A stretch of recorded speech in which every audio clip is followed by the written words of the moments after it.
I discuss UUOP The Weekender 2019 with 4 guests of the event on episode 380 of the unofficial Universal Orlando podcast.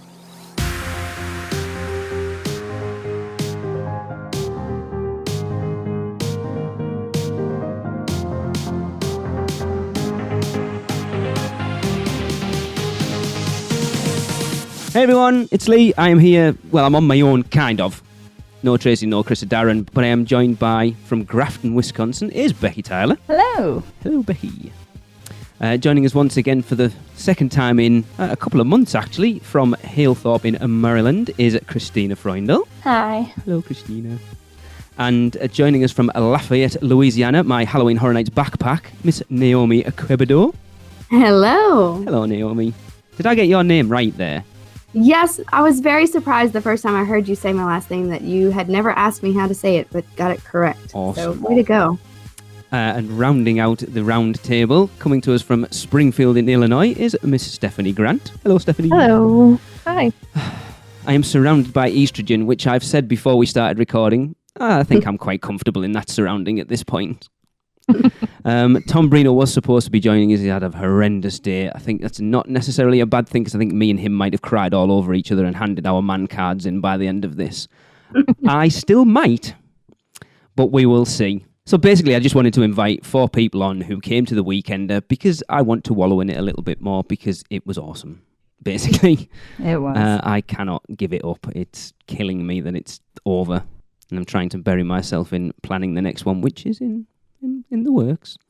So what I wanted to do to sort of start off is find out what sort of weirdos would come to a podcast meet put together by us and sort of go around the table and find out, because this one's basically aimed at Stephanie, because you would expect a lot of people to come to an event like this, people who've been listening for a long time. Mm-hmm. So I just want to go around and find out how long you've all been listening to the podcast. This is when Becki goes, don't listen. I usually listen, Lee. We went over this. And Naomi's going to be an interesting one. But Becki, how long have you been listening?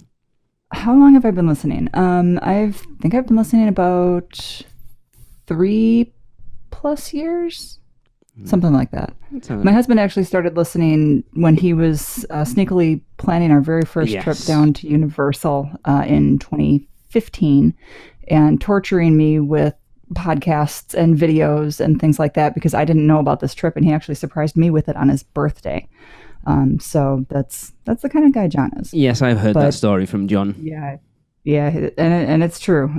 But I started listening after that, so about 3 years. Okay, Christina? I've been listening since I guess around 2014 when I was planning a trip, so about 5 years. Wow, you actually introduced Jillian to it. I did. I was geeking out about Universal with her, and I told her about it, and then she started listening. And the rest of that is, as they say, is history. Because Jillian had quite a big part in this Weekender, actually. She was a massive reason we ended up getting to come out. Yep, she's amazing. Yeah, unfortunately, the first time I got to meet Jillian, I was feeling rather... Well, and you, Christina, at that point. I was not feeling particularly well at that point. Yeah. But I'm glad you had a better ride on Hagrid's afterwards. We did. Naomi?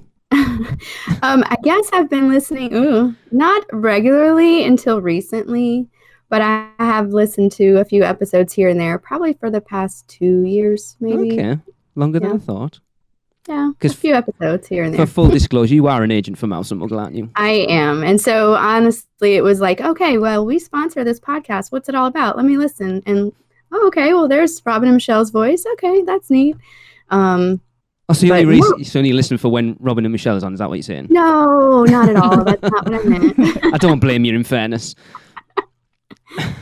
But more recently, I've picked up a few. I guess after the Weekender was announced, and I wanted to get to know the people I was going to meet. So our 11-year-old helped you out a little bit as well, didn't she? Oh, yes. That was a huge help. That interview with Jade, my best friend. She doesn't even know it yet. Stephanie, that makes you the newest listener, I guess, then?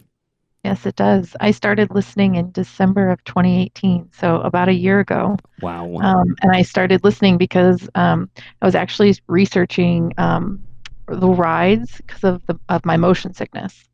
And so the first episode I listened to, you guys were discussing motion sickness in the park and the rides and how kind of have to deal with that.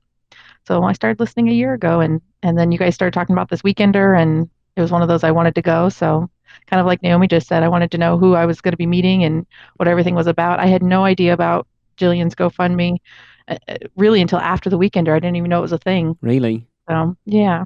So I'm kind of sad that I didn't get to be involved in that, because I definitely would have been. But I'm glad I got to meet everybody and go to our, the first Weekender here. So. I mean, talking about that GoFundMe, it shows how much of an effect it did have, because I have been a mess since we came back from the Weekender emotionally. Everybody knows that.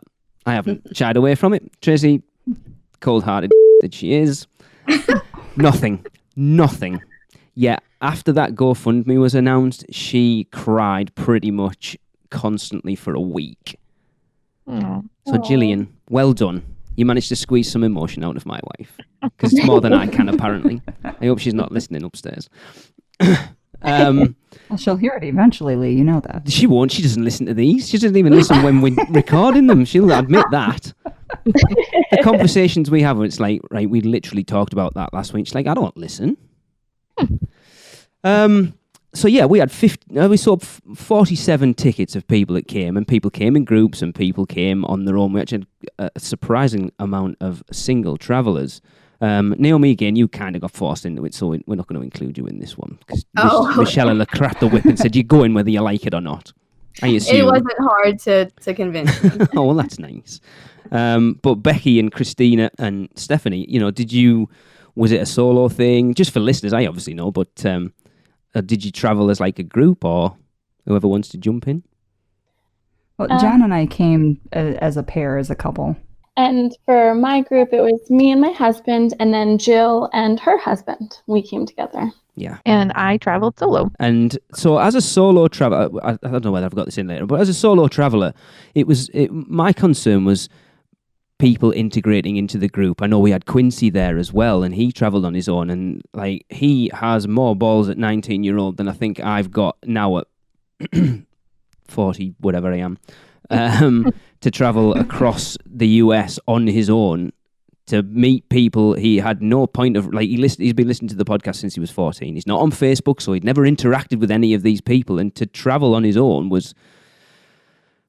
That's awesome. It really is, but did you have any issue integrating into the groups at all then, Stephanie? No, the first day I was at the park, I'm trying to remember who the first couple I met was, but they had their blue Weekender shirts on, and so it's an immediate, like, I don't know who you are, but I'm friends with you now. So I ran up to them and I was like, Weekender, UUOP, we're here. So everybody was very welcoming, and I never felt like a third wheel or fifth wheel. Everybody was very nice, and like you said, multiple other solo travelers, and we all just really got along. And obviously you guys came like with your own groups, but did you find that you did a lot of socializing with other groups as well? We were worried that it was going to be sort of groups separating off. Like, even for us, it was difficult. I had a conscious effort coming out to not... It's too easy to gravitate to the people you already kind of have a relationship with, and I didn't want that to happen for us. Did you guys find that happen for you? I would say that we definitely... we're chatting with other people. We did stay together for most of it, but we definitely made friends, especially with the Seekender and running around finding clues with Maureen and Zoe and my group. We had a blast with them. And then just waiting in line when we did the group lines, we got to know some other people and had a really great time. I know for us, we just had the two of us, so we didn't have a larger group with us, and it really was always comfortable. Whenever we ran into somebody from the Weekender, it was like, hey, how you doing? And you just start talking, and we just hung out with whoever happened to be around. So we actually got to hang out with quite a few people, and it was always comfortable and always great. We really loved it. Yeah, I agree. We had, I was with my friend, and another one of our agents came with his friend as well. And so we ended up a little bit pairing off, or quadrupling off, I don't know. But that was really fun.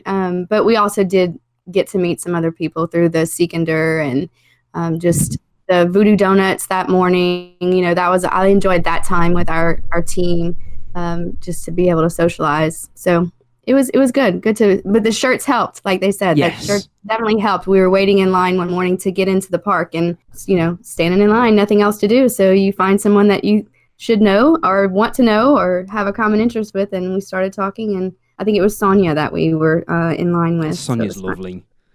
Yeah. I mean, people keep telling me I should be very proud of what we've built, and it's I've said it a million. Becki, I said it to you when we were talking. I don't feel like I've built anything. It's just I sit here and I talk to people and I talk about Universal, and some people tend to like it, and I think it is testament to the people that me, Tracy, Darren, and Chris are, that I wanted the podcast to be approachable, to be people rather than a thing. Well, it feels like a group of friends. Yeah. And I think that's what comes across a lot. And that's, I think, part of the reason The Weekender was so successful is because it was basically just kind of a bunch of friends who sort of all knew each other but didn't.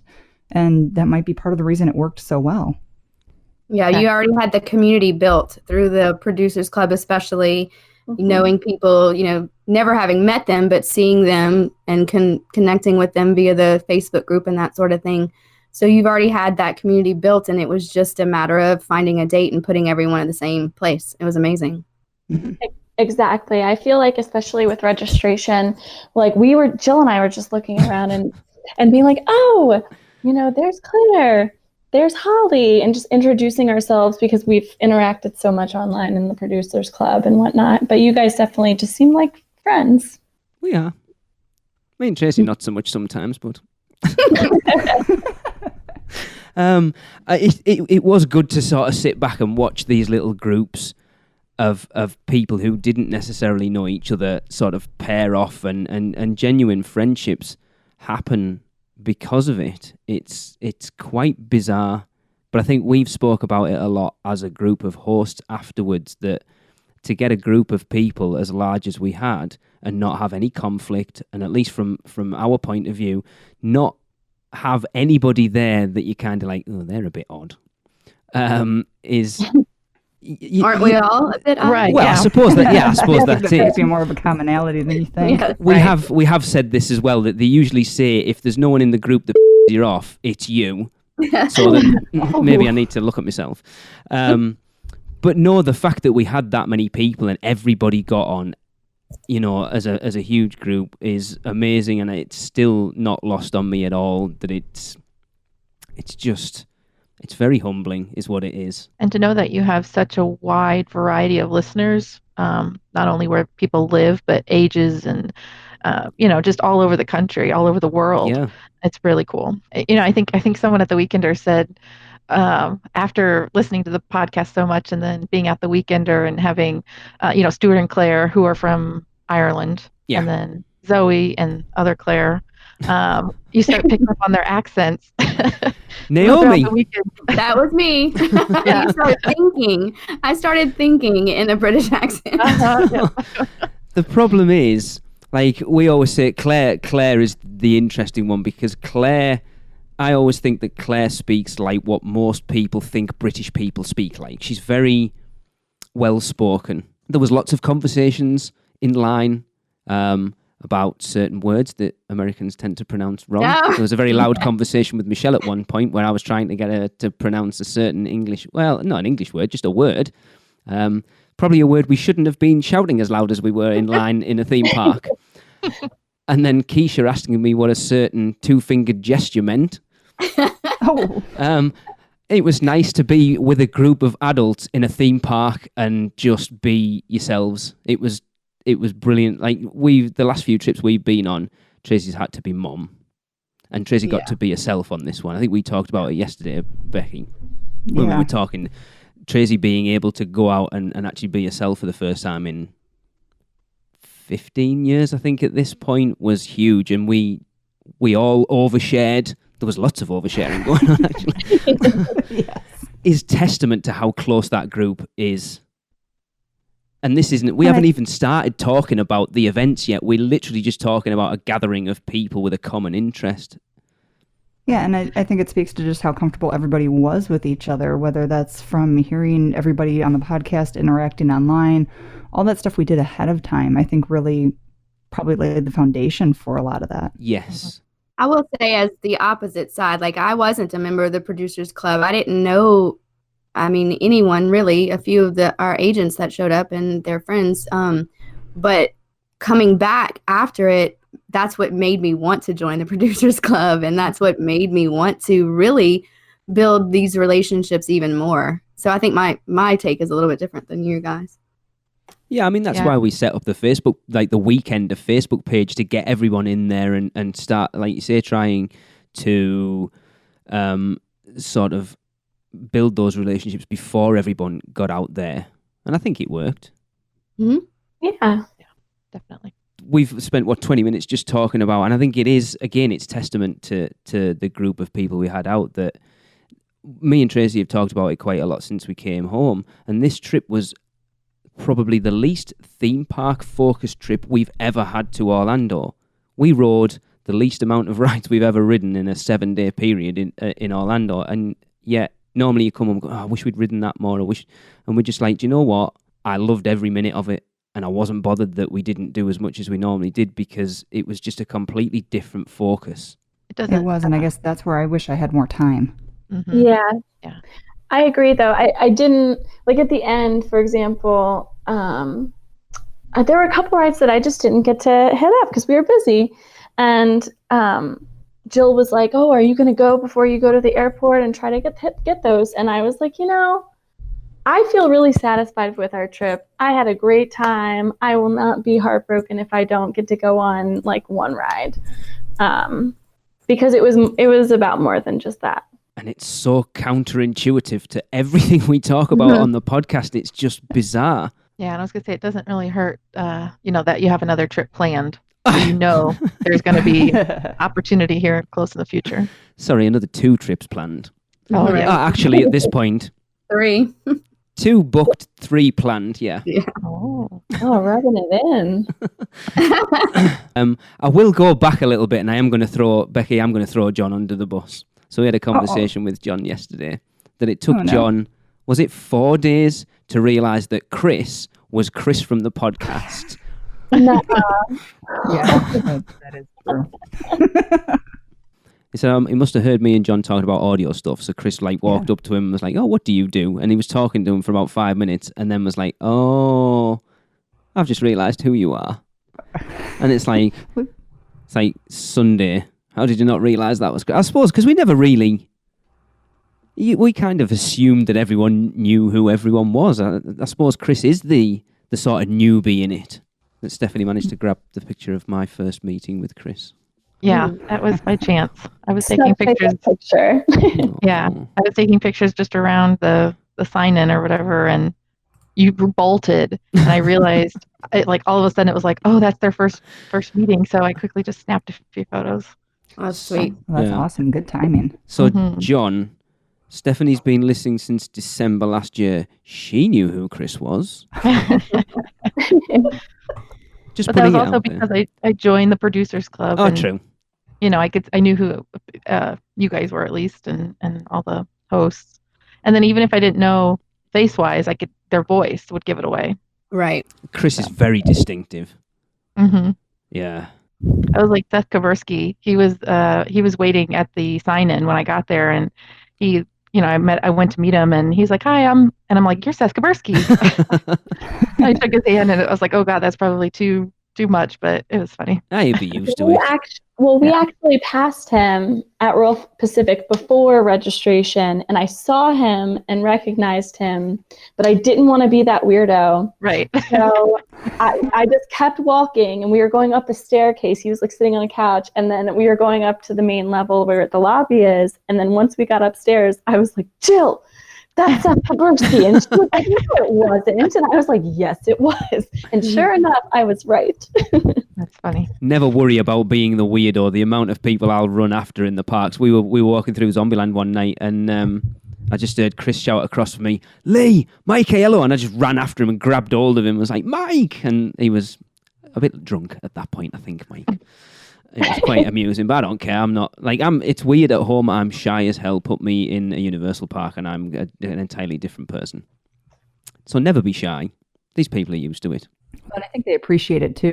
John chased down Mike Aiello too, and he was super nice and really appreciated, John taking the time to say hi and how much he liked Horror Nights and liked everything that Mike had done. Yeah. Because I think those, people like Mike, for all he is high up, it's not lost on him that without people like us, he hasn't got a job. Mm-hmm. Right, so let's get into the Weekender a little bit. And I've kind of said already, I'm not doing this to boost our egos about the Weekender, because I know it was awesome. You know it was awesome. All the people who weren't there also know it was awesome. But looking at the event itinerary from that initial sort of what we put out, what was like the one thing that you kind of saw and was like, oh, that is what I cannot wait for that? The group Fast and Furious ride. Oh, yes. Yeah. I was looking forward to everything, but I think I was really looking forward to your reactions. Oh, and it was brilliant. It couldn't have gone any better. I would say, well, definitely the group rides, but I think the Seekender, we were all in. Yes, I remember you and Gillian doing your Producers Club live, and it was like, we are gamers. We like challenges. We do this all the time. We will win. Mm-hmm. And sad for anyone listening that you didn't.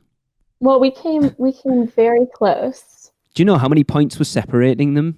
It was 6 points, and I think that you guys said that it was it was Men in Black. We all had the correct answers for all of the questions. It was only Men in Black that determined it. Wow. Yeah. That's awesome. And there were some hard questions in that Seekender as well. Like that Seth, Seekender was awesome. Yeah, Seth knocked it out of the park. For sure. It was so much fun. We had a blast. But, just so everyone knows, totally blaming my husband for our loss. He didn't get the $100,000 bonus. He didn't push the red button at the right time. I think I was looking forward most to the Scare Actor dining. I know, it's going to sound so strange. It really does.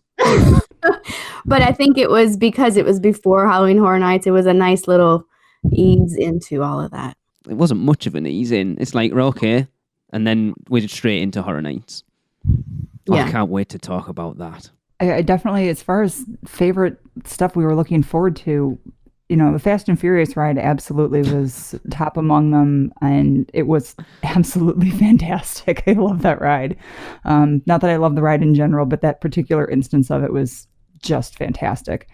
I think the group house walkthroughs were definitely on my list too, because just getting to go through those houses, having done it the year before, and it was just John and I, that's kind of where I actually learned to go through the haunted houses, because I'm not a horror fan. But being a theater nerd, I love to know how this stuff works and pick it all apart and that sort of thing. And so I did that, but getting to go through it with everybody else and seeing their reactions and how they enjoy it, I was really looking forward to that. Yes, that certainly made my Horror Nights experience very different this year, I shall say. 2 people in particular, one of them currently on this call. But yes, that Fast and Furious ride was, I was looking forward to it. It was Michelle's idea. And I was like, it makes sense because everyone rags on it. And I love playing to the crowd at certain times. So getting off that ride and watching everyone looking at me, trying to gauge my reaction to it was hilarious. And Chris nudged me and was like, what did you think then? And I was like, I'm not saying anything. And he went to Darren, I told you, he likes it.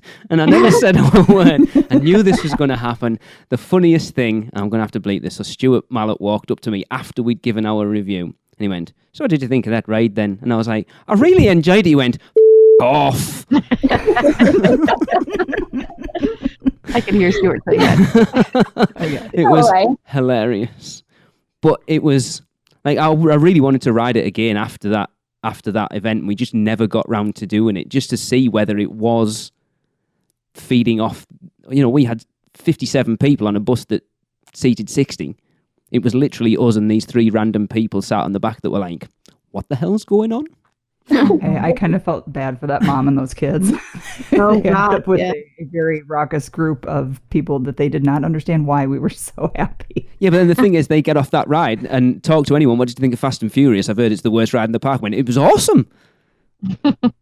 And they go on it and go, what the hell did you ride? Because it wasn't that.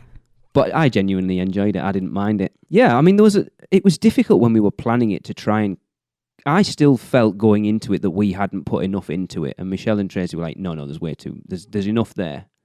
And I think we've talked about going into the next one. I think having more socializing time, I think, is something you can hear already us talking about it, how important that is to the group of people that came to the Weekender, of being able to connect with those other people. And I think doing it when we did it with Horror Nights really limits the amount of time you get to do that, because Horror Nights eats up so much of your theme park time. Becki, I think we talked about it again yesterday, where you're going through the houses, like the lines and stuff with people, but then everyone's switching, so you're not necessarily getting to finish conversations with people. Mm-hmm.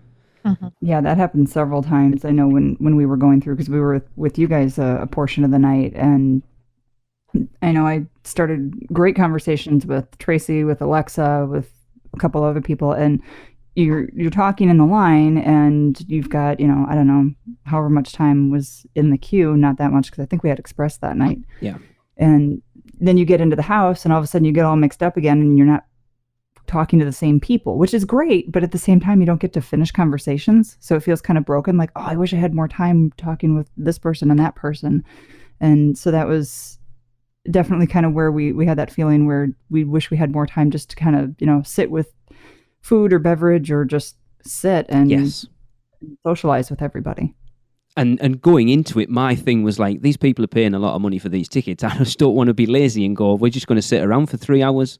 Yeah, that seemed to be what people wanted. Like, Stephanie, you were a big one for me. I felt like we hardly spent any time together.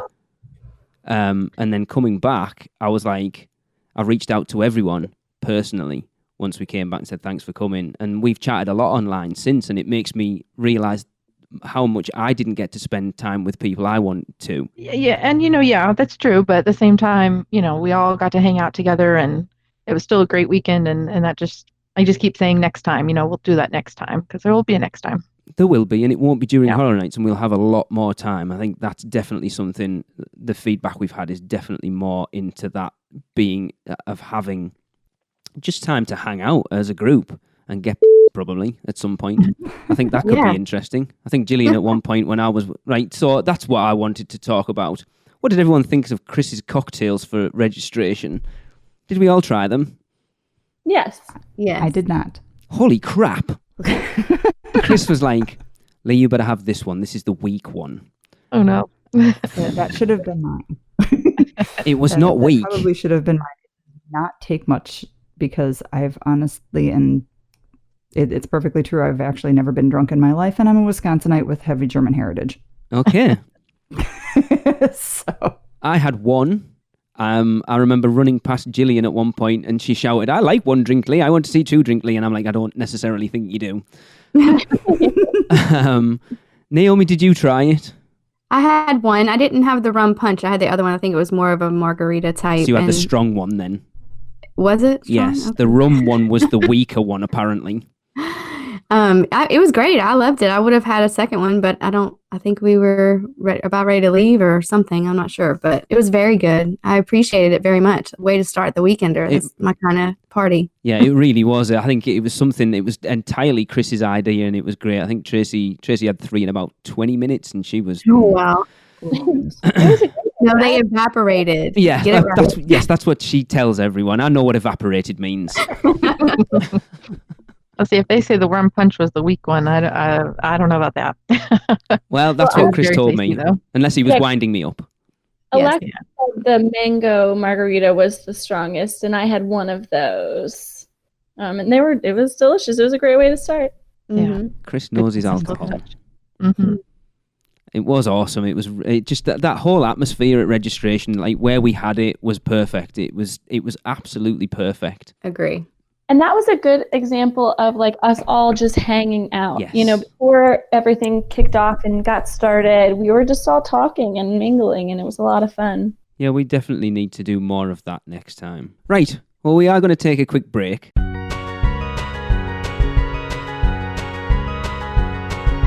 The holidays are here, guys, and whether you're a Grinch or Cindy Lou Who, doesn't matter. It doesn't change the fact that it's time to start thinking about what to give your loved ones this year. Well, don't fret, because both Disney and Universal have you covered. Reach out to us at mousemuggle.com, where you can fill out a no-obligation quote request. And remember, at Mouse and Muggle Travel Company, our goal isn't to sell you things, it's to help you make memories. So let our team of experts help you plan your next big adventure. Right, so let's move on. I want to talk about Horror Nights. I can't remember whether we were talking about this before we started recording. Becki, you say this was your second year at Horror Nights? Correct. Christina, this is, how many times have you been? This was my third year. Third year. All 3 in a row, yeah? No, we missed last year, so I didn't go to 28, but we went to 26 and 27. Naomi, this was your first? Yes, inaugural trip. Stephanie? Yes, this was also my first. Mm-hmm. Right, so I want to talk specifically to you two at this point. Going into something, have you ever done... Naomi, I know you've never done anything like this before. Stephanie, have you ever done anything like Halloween Horror Nights before, like a local haunt or anything remotely like it? Other than like a Six Flags Fright Fest, no. I do not go to haunted houses. Maybe a haunted hayride, but that's mild. So I was truly terrified, kind of going into Halloween Horror Nights. I think Naomi and I are kind of on the same page. And I know I was traveling solo, but I only knew that I'd be able to go to Halloween Horror Nights because I'd have the Weekender group that I knew I'd be going with. So I did not go through a house by myself. Yeah, that's an interesting question, because obviously, like, Becki, you'll have had John as your shield. Naomi used me. Christina, I'm sure you and John had each other's backs. Of course. And did you find that awkward at all, sort of? No. No. My Weekender group was mostly who I went through the houses with, and they were awesome. Who was in your group again? I think I had Claire, Stuart and Claire. Zoe. Oh. No. No. Cotter. Holly and Raleigh. Rich. Yeah. And then Tom Brino All right. wasn't in our Weekender group, but he was with us almost every day, I think. Tom was everywhere, I think. He did more rounds than I did. Yeah, and he was in the back of our group the very first house we went through, and just laughed the entire way through because we were screaming, and he could tell you all about it. He was just laughing at us the entire time. That's kind of what I spent most of my Saturday night doing. It was Naomi, assume the position, hands on shoulders, head in the middle of the back, I swear. So 2 minutes in, Naomi, I do apologise, but I have to tell everyone this because it is hilarious. From behind me, I hear Naomi screaming, "How is this fun? How is this fun? I have paid money to do this." I couldn't concentrate on that first walkthrough because I was literally fighting tears of laughter off from my eyes. It was hilarious. And I think I was choking you with your shirt. Yeah, because she kept pulling it. And she kept going, I'm sorry. And it's like, hey, it's fine. You're making the night for me. Because I'd been through so many houses with Michelle at that point. Michelle's a proper screamer as well. Oh, yeah. Naomi, you take it to the next level. It was brilliant. Because anyone who's seen me and Tracy go through a Halloween Horror Nights house, we're just like, that's interesting. Oh, okay. Cool. And that's it. Like, we don't jump at all. So to go through with a group of people that had people in it that were like that makes it better for us. Glad I could be of assistance on that level for you. So we've kind of talked about it there. What did you guys think of Scare Actor Dining then? Is this the first time you've done it? Yes. I think it met my expectations. I had kind of seen some videos on it. I had watched a couple of YouTube videos just to kind of see what it was be about, and what kind of food and maybe what kind of actors or the scare actors we'd see there. So I think it definitely met expectations. Well, I haven't done Scare Actor Dining before, but we've done character dining at Disney with the kids. And so I kind of knew what to expect in that. But the characters were really fun. They were really interactive and they really took their time with us. And it was fantastic. It was so much fun. It was very adult, which is what I liked. Like, I seem to remember Claire Goodwin getting a lap dance off Igor at one point, which was hilarious. Oh my gosh, I'm sorry I missed that. I have a video of it. I'll have to post it. Yes, please. It was really good. The characters, Dr. Frankenstein was so good. Yes. Him and Igor were amazing. And the food was pretty decent, actually. You usually find that character meals are a bit crappy. It was pretty decent. Yeah, I thought the food was really good. The only thing that kind of didn't meet I didn't expect it to be like that is that I thought all the characters kind of circulated. I didn't realize that they stayed in one spot. And I know that it hasn't been like that in previous years from what I've read. Okay. So that was just different. Yeah, because they had, what was it, Shorty and Frankenstein, the Bride of Frankenstein, didn't they, in like set locations, and I think it was Igor and Dr. Frankenstein and one of the Nightingales that were kind of doing the rounds. Yeah. Mm-hmm. Mm-hmm. Yeah, because I completely missed the photo ops. Tracy was off doing them. I was rubbing shoulders with Horror Nights. Anyway. So you must have missed whenever Joe went to see Frankenstein and yes. Oh, I heard about this. That was the best part of probably the whole trip. I wish I could have seen that. I was scared. It was my turn to go and take a picture with them, and I literally couldn't even get close enough for the girl to take the picture. I don't know. It was frightening, and it was terrible. It was so bad, and they weren't even doing anything. They were literally just standing there, and I was such a baby about it. And then Joe was immediately behind me, and so I just walked away. I gave up. I was like, if you didn't get a picture, that's fine. I don't even care. I walked away, and the Frankenstein just looks at Joe and bows down to him. And the Bride of Frankenstein just broke character. She was laughing hysterically. She had to bury her face in his arm or turn her head. That. It was, and it took her 5 minutes to get her composure back. It was hysterical. Awesome. I know he had a few interactions in the monster's house with the Frankenstein jumping out, because obviously he's used to towering over everyone and then stands up to Joe and has to look up to him. Yes. It was the best. So awesome. Naomi, I have to ask, you do realise they're just regular people dressed up? I do, but for some reason, that particular instance just got me. I don't know. Which is so strange, because the scare zones were laughable to me. Like I wasn't scared a bit. I didn't need to walk with anyone. It was just great. I wasn't scared at all, but just, I don't know. They were just so intimidating. I guess that's a testament to the actors, huh? Yeah. Mm-hmm. So Stephanie, how did you find it then? Like, having never done Horror Nights before, did you find it frightening? Wasn't frightening, but definitely the jump scares. And then once you kind of, when you're going through the house and you're going to turn a corner, after a few houses, you realize you'll get the scare in front of the corner and then around the corner, that they have both jumps, spots to jump out at. So I got more used to that. But kind of going back with Naomi saying about Frankenstein at Scare Actor Dining, I tried to get a photo op, and I was terrified to even stand next to him. And every time I'd inch a little closer, he would start to growl. Like he'd do a low. And so, like, the photo of me, I think I looked terrified because I kept like, just trying to get a little closer. So it was. I'm glad I'm not alone. No, no. I think I went by myself on that one. No one else was with me at that point, and I was like, oh God. And then I think right after Scare Actor Diner, we did the group walkthrough. Yeah. And we went both through Graveyard Games and Universal Monsters, I think. Yes. And then that's when I realized that the scare actor for the dining is probably the same one that goes in the house, or is in the house. That's my guess, at least. Possibly. They look the exact same. The scare actor dining goes on quite a lot. I think we were one of the first seedings, so I'm not sure how long it goes on after. I see. So they look the exact same. I mean, their effects team did great. Becki, are you a squealy girl going through houses? Not usually. I've never been a fan of haunted houses, and I was not sure last year. John really wanted to go, so I'm like, okay, we'll go. And I learned what to look for in the set pieces and the scenery, so I knew where they were going to jump out from most of the time, and that really helped.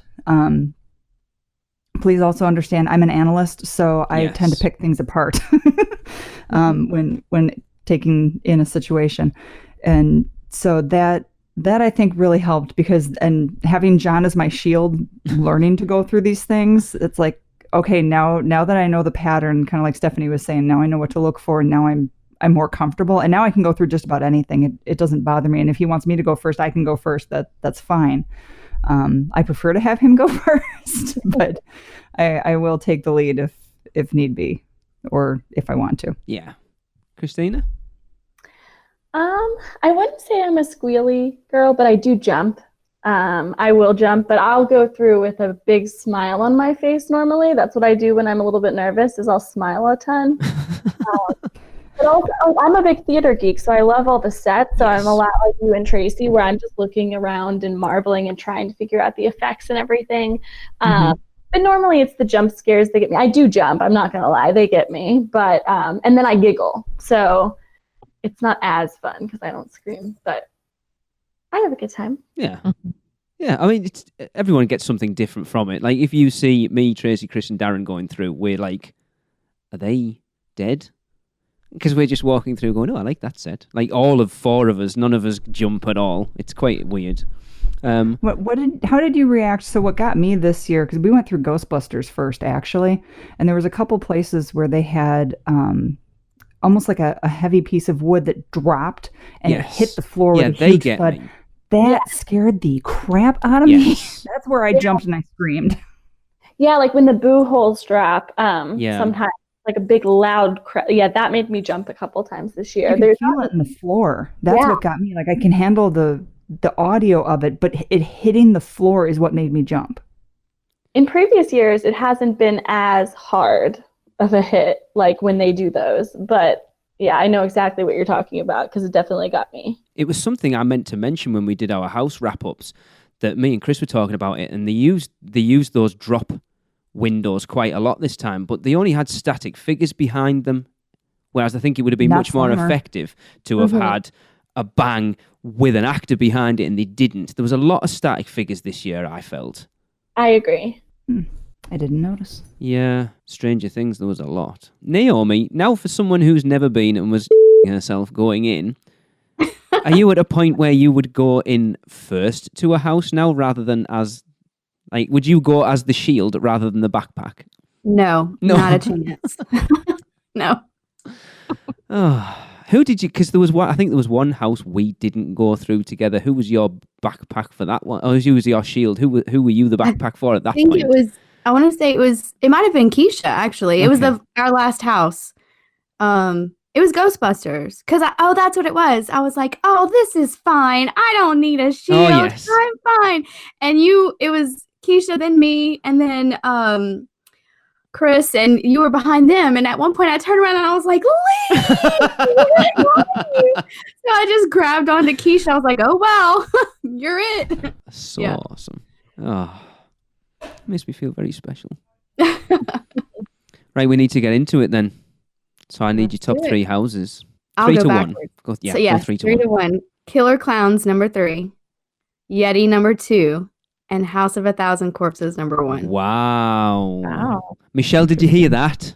Just remember the conversation we had before the Weekender. So, disclaimer, I didn't get to go through Us or Yeti. And it was hard to put them, in a list. I think it's kind of a horizontal list rather than a vertical list because they were all really good. And with this being my first year, I don't have anything to compare them to. So 3 Stranger Things, 2 Universal Monsters, and 1 Graveyard Games. Okay.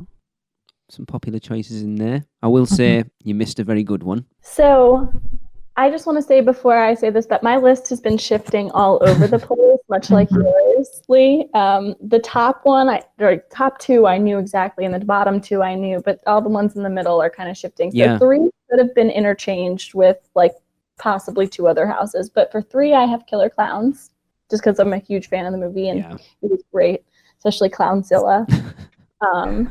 2 is Graveyard Games, which was my most anticipated. Okay. And then 1 was Yeti. Oh. Yeti was fabulous every time. It really was. Makes me sad. I never got a good run on Yeti.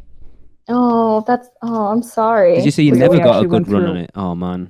I never got a good run on Yeti. There was once we ran through, we must have been in the middle of a cast change because I think we saw maybe 3 Yetis the whole time, and that includes the one that was walking way up on top. Yeah. It was a really bad run, and that was our first run on it. Oh, that's unfortunate. Yeah, because our first run, it had everybody, and everybody was like swarming. It was great. And then the second run wasn't as good. But I think we did it a third time too, and that was good as well. So kind of cemented it. It was the last house I did at Horror Nights this year. We did it at about 1:30 in the morning. The cast were on point. There was no one in front of us. There was no one behind us. So we did that house at our own pace, stopped for every set piece. It was amazing. Oh, that sounds amazing. It was amazing. It was my number one by a long shot. It was awesome. It was just so good. It was beautiful, and it's just, it was so cool. It really was. I'm so sad I missed it. And this is the thing with Horror Nights is, it's not like you go, oh, I didn't get to ride Spider-Man this time. It's fine. I'll ride it next time. Horror Nights is like, oh, that's it. You will never, ever get to go through those houses again. It's very, very rare. Right. Like you think the only one, what's the only one they've done so far again was American Werewolf. Werewolf, yeah. Yeah. It's quite sad, really. My top 3, number 3 was Ghostbusters. I had a couple really awesome runs through that, and I know not everybody loves that one, but I loved Ghostbusters. 2 was Universal Monsters, and 1 was Graveyard Games. That was pretty close to mine. My 3 could have been changed in between Stranger Things and Ghostbusters. Yeah, it was such a strange year because I think, like, my top 2 pretty much cemented themselves there from day one. But then, like you say, those sort of 6 or 7 in the middle could quite comfortably change every time you think about it. Mm-hmm. Mm-hmm. It was a really strong year. I mean, even when we talked about it for our lists, I changed mine while we were discussing them. There was one that coming out of the event, my number 10 was like, oh my God, it's horrendous. I hated it. And the more I've come home and thought about it and talked about it, it moved up about 4 places. Us was bottom of my list for a long, long time. That's what I suspected. Yeah. We had really good runs in that as well. And I was expecting it to be garbage, but it was higher on my list than I thought. It's the only one I didn't do. It's a get under your skin. You don't really realize how good it is until you've thought about it a lot, I think. Mm-hmm. I think Lou Pizza was at the house in Hollywood. Yes. So cool. Yeah, because they posted a video the other day, didn't they, in Orlando of Jason Reitman, who's directing the new Ghostbusters, walk through that house. Oh, I didn't see that. Yeah, there was him and McKenna Grace, who's in the new film as well, both got to go through it. It's like Millie Bobby Brown went through the Stranger Things house about 3 days after we left. Mm-hmm. Oh, that would have been cool. But it was a really solid year overall. Scare zones, anyone got favourite scare zones? Zombieland. Yeah, Zombieland. Oh, see, that's not me. I don't know. Zombieland's bottom of my list. Really?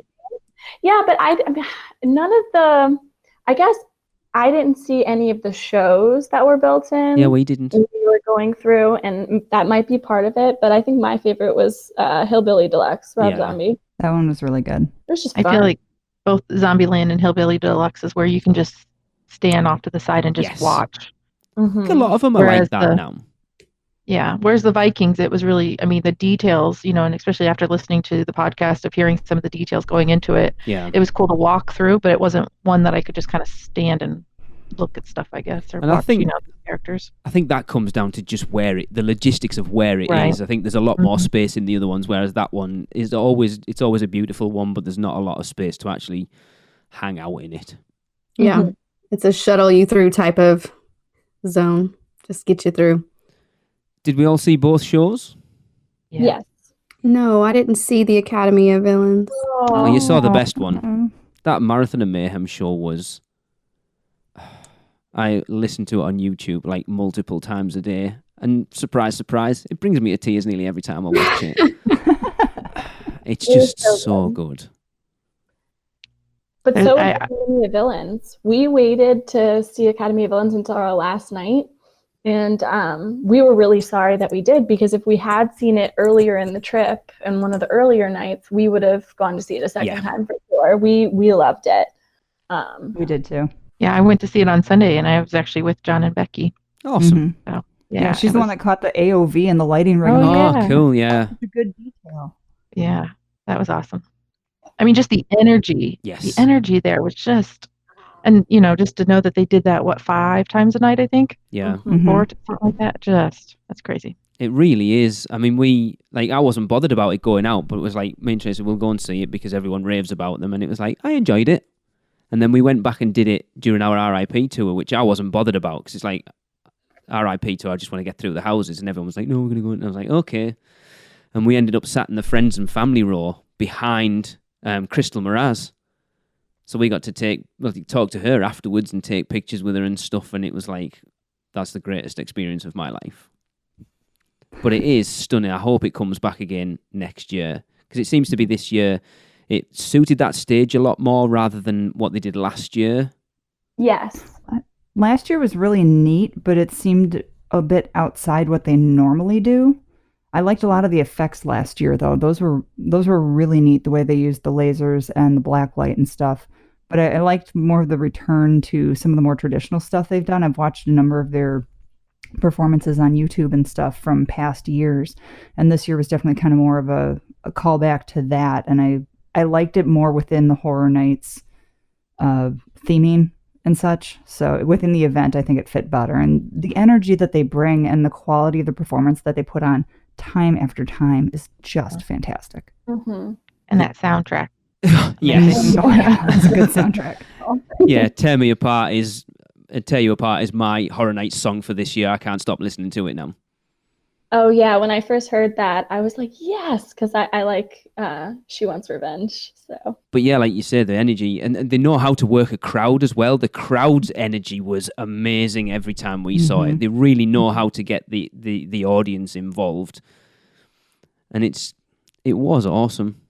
Just such a good year.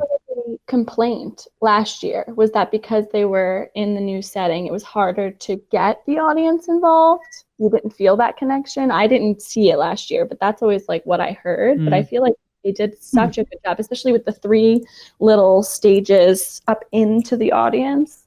Well, and those were there last year too. Oh, so okay. I mean, I didn't feel that at all last year. I thought they really got the crowd involved, and they actually brought people up onto those things and had like a little dance off with people from the audience, which was hysterical. Oh, cool. Because some people were really good and some people were really not. But, everybody got into it, and I think we saw it at least 2 or 3 times last year when we were there because we just enjoyed it so much. It was just such neat visuals, and they're so creative with what they do and how they do it. And it might be, last year because they were new to the stage, they didn't quite know how to adapt to it within the period of time they had.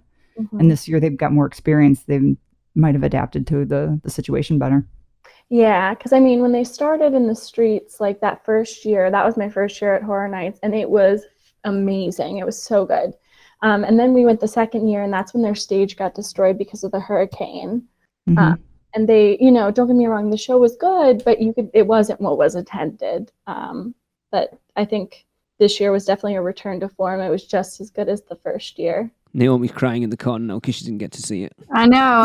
The FOMO is real. I don't know. Try to watch it on YouTube if you Yes, can. definitely. Yeah. There's some decent videos of it on YouTube as well, actually. I'll have to look for it. Because the rumor around for next year is that they might not be coming back and that they might be bringing Bill and Ted back. Can we have both? I was going to say, I don't know how I feel about that. See, I wanted to see Bill and Ted. I'm not a fan of Bill and Ted, I'll be honest. It's that, and it's from a Brit's point of view. It's a lot of the humor goes over our heads.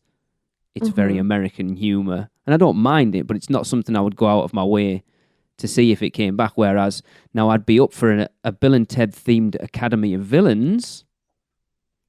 I think could work. I bet they could do a good job at it. Well, they kind of referenced it at the end. I think right at the end, the two, like the Dr. Jekyll and his little sidekick, did the Bill and Ted stance at the end of each show. With a hand on the chest and their arm up. So they kind of referenced it. I don't know whether that was a hint. I don't know. I would like to have both back. I liked Bill and Ted just because it was just fun. But I can totally understand why you feel the way you do. But I just want to be greedy and say I want both. Well, that's fine. There's nothing wrong, Christina. If you want both, you can hope they have both. You might not get them, but you can keep your fingers crossed. I mean, that's it, everyone. It's like now the 30th is like, that's the focus is on that now. And I think the bar's been set very, very high. Like 25 was the last time we went, and that year was stellar. It was like the top houses were really, really good, the middle were decent, and the bottom were like, eh. Whereas this year, they were all really good. It had standouts, and it had a couple that were like, they weren't so good. But as an event overall, it was a really, really good year. And for them to step up from that for the 30th anniversary is going to take some doing. Do you think they would bring back any of the most popular houses from previous years? I think the only way they do it is maybe if they do another compilation house. Yes. Like a Jack Presents Halloween, Jack Presents 30 Years of Monsters and Mayhem. Exactly. That'd be cool. That house was That would be very cool. Amazing. Like, that is the best Horror Nights house I have ever done. It was just mind-blowing. I missed it by 1 year. Oh, it was so good. But that's what cemented it. We heard all the reviews and heard you guys talking about it, and then Jill and I were like, next year we're going to Horror Nights. Naomi, you going next year? Yes. That was a long pause. Well, I'll do my best to get there. Yes, I do want to go back. Michelle, make sure it happens, please. She will. We've already discussed. Awesome. I can't believe we've been at this over an hour at this point, and we ended up total sideline on Halloween Horror Nights. But why wouldn't we? The two people who've never done it before, and I think it is an interesting conversation to have with people who've never been before. And it's Stephanie, would you do it again? Absolutely. Awesome. As long as I go with somebody. As long as someone else is there, I won't go by myself. We'll hang out with you. There you go. Do a meet up there. You've got plenty of Weekender family now that I'm sure would be happy to go with you. Exactly. Awesome. We started off talking about the Weekender. Halloween Horror Nights was a massive part of the Weekender. It really was. When we discussed sort of putting it together, Michelle was like, do you want to do it at Horror Nights? We were like, yeah, to give me an excuse to go out to Horror Nights. But overall, from my point of view, the Weekender couldn't have gone any better. There's little tweaks I think we could have done here and there. I think we've brought it up before. I know we were supposed to have the Q&A with Julie at Scare Actor Dining. It didn't quite work out how we hoped. We've apologised. It kind of is what it is. Scare Actor Dining was a lot more intense and involved than we realised it was. And we know that people had spent a lot of money on their Horror Nights tickets for that Saturday night because it wasn't included in any of the multi-night tickets. So we felt at that point it was better just to get out into the event. But I think overall, from our point of view, it was pretty much perfect. Yeah, I think there's some things that we could have done differently. More of like we already talked about is having some more socializing time. I think going to that rooftop bar at Aventura would have been a lot of fun as a group. That would have been neat. Yeah. But when you have people who are there to do Horror Nights, multiple nights, which I don't understand, but okay. One was quite sufficient for me. But what? Yes, one night was sufficient. Never anyway, that would have been fun.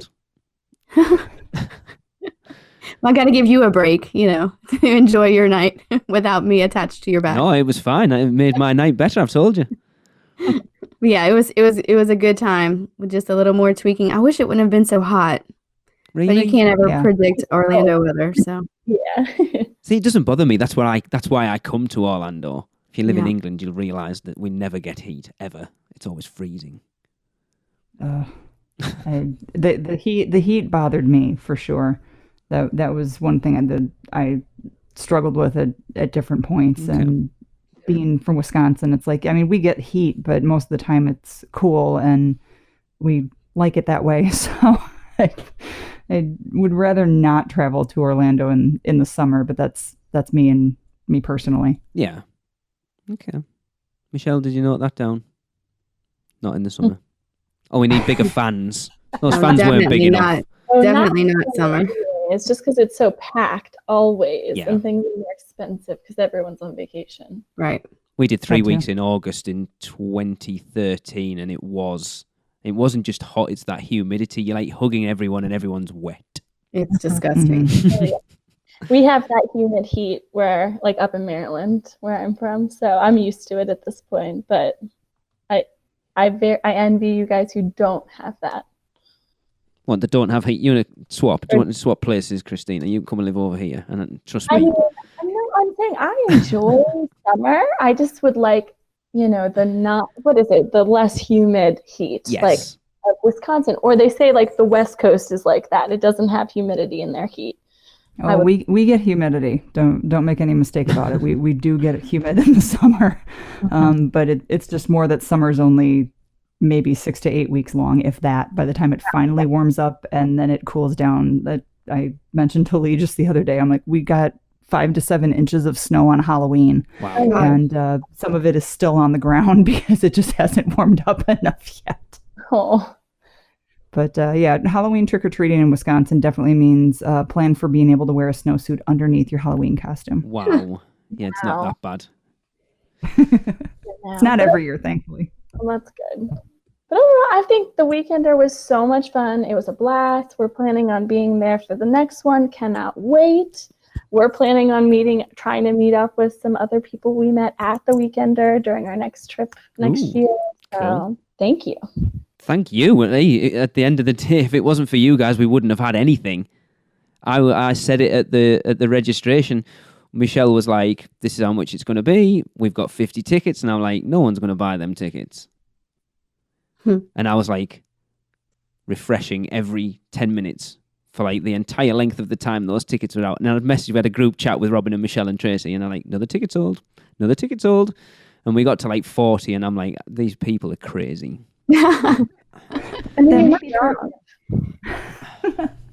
But it absolutely blew us away, and me and Tracy have both said it when we come back. It has been the best week of our lives, and you all know the come down for me has been so hard. I'm getting there, but it's just amazing to be part of a fantastic group of people. And it means a lot to me personally. I'm sure it does to Tracy, but you won't show it. We'll get it over eventually. Oh, so yeah. Thanks for joining us, you four. It's been awesome. I love talking about Universal. I love talking to our listeners. It's been awesome. So we're going to wrap up another episode of the show. So thank you, Becki. You're welcome. Thank you. Thank you, Christina. Thanks for having me. Thank you, Naomi. You're welcome. Thank you. Thank you, Stephanie. Thank you so much. Tom, I hope everything's all right at home. We do hope that Poe pulls through. And thanks for just letting me wallow in the Weekender for a little bit longer. I think I need to move on now to the next one. But we're going to end this show, as we always do, with another Universal Is. And this one comes from Gillian Dunn, it says on here. I'm not quite sure who she is. Anyway, if you want to be involved, just tell us what you think Universal is in 3 words or less and send it to us at podcast@uuopodcast.com, and we'll share them on the show. And Gillian says, and I like this one a lot, Gillian says that Universal is not Disney World! !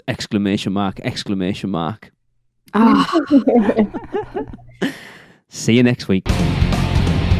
Cut, print, that's a wrap for another episode of the unofficial Universal Orlando podcast. Never miss a show by subscribing on Apple Podcasts and leave us a rating and review while you're there. Not an Apple user? You can listen on Stitcher, Spotify, YouTube, iHeartRadio, or your podcatcher of choice. Email us any questions or comments to podcast@uuopodcast.com. Follow us on Facebook, Twitter, Google+, YouTube, Instagram, and Pinterest. Just search UUO Podcast. Keep up with the latest news, rumors, and updates on our blog at uuopodcast.com. Thanks for listening. See you next week.